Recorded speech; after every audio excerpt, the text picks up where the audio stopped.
the news and campaign report with Michael Burke and David Davis.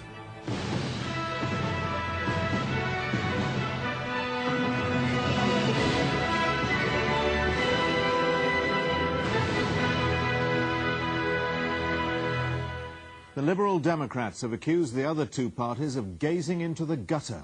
Paddy Ashdown said they were trawling for scare stories, not looking to Britain's future. Dr. David Owen endorses John Major with qualifications. The Scots Tory who said Labour would swamp the country with immigrants is shunned by enemies and colleagues. And it had to happen. First past the post in the National, a horse called party politics. Good evening. With only 4 days left before polling day, the parties have been gearing up for a last effort to get themselves elected. The Liberal Democrat leader Paddy Ashdown has accused the other two main parties of gazing resolutely into the gutter. The Conservatives have been saying that a Labour government would ruin the economic recovery. Labour has said John Major was personally responsible for the poll tax. The opinion polls in tomorrow's papers mainly indicate that Labour is in the lead. They range from suggesting the two main parties are level to a Labour lead of 6 points. The Liberal Democrats achieved their highest figure of the campaign in one poll. The BBC poll of polls, a weighted average of the 4 individual polls tonight, suggests Labour have maintained a 3% lead. The Conservatives are on 37, Labour 40, and the Liberal Democrats' midweek improvement is sustained on 19%. The Liberal Democrats appear to be taking away support from both the Conservatives and Labour. But in most of their target constituencies, the main enemy is the Tories. And met by demonstrators in the West Country, Mr Ashdown spelt out the consequences. I'll tell you this, I'll give you this promise. You vote Labour and you wake up Friday morning with another Tory MP. It's important for Mr Ashdown not to give the impression that he would find it easier to work with a minority Labour government. That could send potential Labour defectors back to Mr Kinnock. And tonight Mr Ashdown was once again putting a plague on both their houses. Those two with their gaze fixed resolutely on the gutter, trawling for some pathetic scare story to frighten the voters, those two, Tory and Labour, have refused to lift their eyes to a wider vision where Britain's future is in the making. We Liberal Democrats have been determined to keep that future firmly fixed in our minds during this campaign. Mr Major had a breakfast meeting with business leaders. The Tories are hoping to entice wavering Liberal Democrats by arguing of serious economic problems under Labour or with a hung Parliament. At their news conference, Mr Major also once again attacked proportional representation for not producing firm government. If you look across Europe and ask the leaders of many countries that have proportional representation, whatever sort they have, they wish they hadn't got it. And you don't need me to tell you which those countries are. You can go and see. It took Brussels 100 days. It took Belgium 100 days to form a government. The Italians are not pleased with their system of proportional representation. Mr Major wanted debate about constitutional change, but not because of the threat of a hung Parliament. I hope these matters will become an issue up to the election and then after the election. And I hope they will all be subject not to backstairs trading or dealing, but the most sophisticated debate across the whole nation we can manage. At Labour's news conference, too, speculation about backstairs deals was firmly stamped on. There will be no deals, and there will be no need for any deals. Labour were promoting their replacement for the poll tax, and Mr Kinnock believes that even if he were running a minority government, the Liberal Democrats wouldn't vote against Labour's fair rate scheme.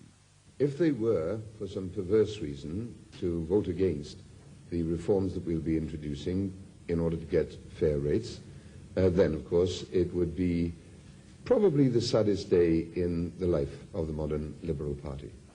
In the Mail on Sunday, the former SDP leader, David Owen, has announced his support for Mr Major. The move was expected, but it's not unqualified support. Dr Owen says he's not a Conservative, and in his own constituency, he'll vote Liberal Democrat. He says John Major is a far better Prime Minister than ever Neil Kinnock could be. I like him personally, and I trust his judgment far more than I will ever trust the judgment of Neil Kinnock. He's a man of considerable intellectual integrity, and I think greatly respected by voters. So any party that he was to support would, I think, benefit greatly. People are rather more concerned with the recession, with the underfunding of the health and education services, and the fact that we've got a do-nothing government than they are with the personal recommendations of a politician who is not standing in this election. Mr Ashdown repeated a joke he made when he first heard Dr Owen would back the Tories. Well, my view is that this is only fair. I think that the other three parties have had David Owen's support. I think it's only fair that he applies. Another former influential politician also tried to influence voters. Because of his strong views on Europe, Enoch Powell, once a Tory minister and later an Ulster Unionist, gave this advice to a voter in Mr Major's constituency. But I will be candid with him and say, if you vote for the Conservative candidate, you betray your country. With only 4 days of campaigning left, the parties have very few shots left in their lockers. Their only hope is that wavering voters will be open to last-minute persuasion. In the past, opinion has sometimes appeared to shift significantly in the last few days, and with a race so close, no one can afford to relax. And later in the programme, we'll be looking at the political fate of those like Dr Owen who rejected the merger of the old Liberal and Social Democratic parties. Now, 5 out of 6 of the national opinion polls and panel surveys in tomorrow's Sunday newspapers put Labour ahead. The 6th suggests the two main parties are level. With the full details and his analysis of the findings, here's Peter Snow. Well, Labour leads the field as they enter the final straight, but their current level of support wouldn't quite present Mr Kinnock with an outright victory. Only one of tonight's 6 surveys would put him in number 10 with an overall majority.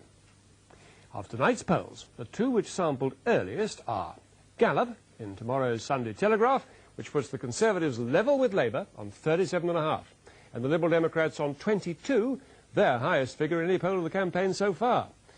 Harris, for the Observer, has the Conservatives on 38%, Labour on 40%, and the Liberal Democrats on 17%. Interviewing for both of these was done Thursday and Friday. ICM for the Sunday Express puts the Conservatives on 37%, 2 behind Labour, who are on 39%, and the Liberal Democrats on 19%. Interviewing was done all on Friday. And NOP for the Mail on Sunday puts the Conservatives on 35%, that's 6 points behind Labour on 41%. The Liberal Democrats on 20. NOP's interviewing yesterday and today. So, when you look at the party in the lead in the 4 polls, Gallup puts them level, and the other 3 put Labour ahead. 27 out of the 39 polls in the campaign so far have put Labour ahead. 11 have favoured the Tories, plus, of course, that one dead heat on the left there in tonight's Gallup. 2 panel surveys tonight also put Labour ahead. Murray in the Sunday Times has them 2% ahead. NOP in the Independent on Sunday puts them 3% ahead. Now, last Sunday, the same panels put Labour 2% ahead in Murray and 1% in NOP, so only NOP shows a small shift to Labour. Now, tonight's poll of polls leaves out the panels and averages just the 4 opinion polls. And it shows only a small shift from when the race began 3.5 weeks ago. Then, Labour were on 41%, the Tories 2% behind, and the Liberal Democrats on 15%. During the first full week, Labour broadly stayed ahead. Then, in week 2, the gap closed briefly, but then Labour opened it up again, with the Liberal Democrats gaining some ground. This week, Labour's briefly opened up a gap of 4 points, but tonight they're back to just 3 points ahead in our poll of polls. Labour are down 1 point on where they began the campaign, the Conservatives down 2, and the Liberal Democrats, the main gainers, up 4. Now, here's the difference between tonight's party support and the last general election in 1987. The Conservatives down 6%, Labour up 8%. That's a swing to Labour of 7% when you average the 6 and the 8.